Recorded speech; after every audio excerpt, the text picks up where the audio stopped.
ladies and gentlemen, this is Carmine Sabia for Explain America, and President Donald Trump just scored a massive legal victory, and he is celebrating.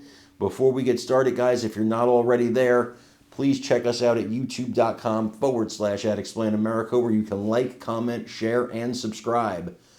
The president and his administration have been very, very tough on not only illegal immigration, but on immigration that, well, seems legal on the surface, but maybe there was some lying done in order to get here. That's the apparently premise of what happened in court with Mahmoud Khalil, the protester, the anti-Israel protester from Columbia University. Now, what everybody's going to tell you is this is an affront to free speech. Well, first of all, he's not a citizen. Second of all, that's not entirely what this is about. See, Mr. Khalil is involved in a lot of anti-American organizations. He also worked for the Syrian government at the Syrian embassy. What's wrong with that? Well, I'll tell you what's wrong with that. He left both of those items off of his application for a visa. Now, those are pretty big deals. You can't just leave those off your application. And it's not likely an oversight. That's not really something you'd be like, oh gosh, I kind of forgot I worked for the government of Syria.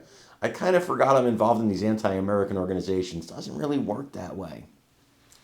So they bring him to court, and the judge says, yeah, there's plenty of reason here to deport him. The government has met its burden.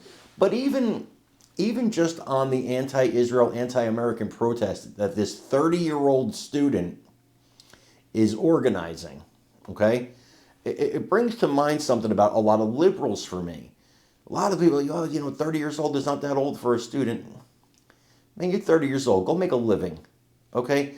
You get these liberals out here that are perpetual students, and I understand graduate students and whatnot, but, I know a kid who's a graduate student, and he's like 23, okay? So, maybe get your life on track, Mahmoud. Maybe spend less time protesting and more time actually in the classroom doing what you're supposed to be doing at a university. Have you considered that? Anyway, massive victory for the Trump administration. He can appeal it. I'm certain he will.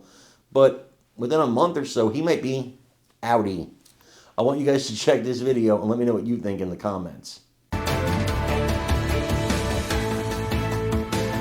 President Trump just scored a big legal victory. An immigration judge in Louisiana ruling Columbia University grad student Mahmoud Khalil can be deported based on the administration's argument that he poses a national security threat.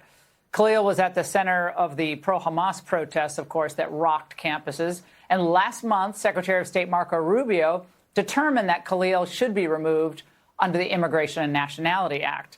Khalil will be able to appeal the ruling in federal court with a habeas petition. Joining me now, Mike Davis, president of the Article 3 Project, former clerk for Justice Gorsuch. Mike, now this is not a federal judge. Immigration judges are separate from the federal court system.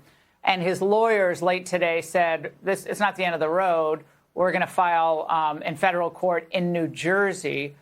Well, how do you think this is going to go on the federal level after this immigration judge ruled as she did today? Well, President Trump campaigned on the fact he's going to secure our border and he's going to deport illegal immigrants, particularly those who support Hamas. And that's exactly what President Trump is doing here. Not only does he have that power, that duty under our immigration statutes that have been on the books for 70 plus years, he also has that duty as commander in chief to make sure we do not have these dangerous individuals in our country. Well, ACLU's executive director today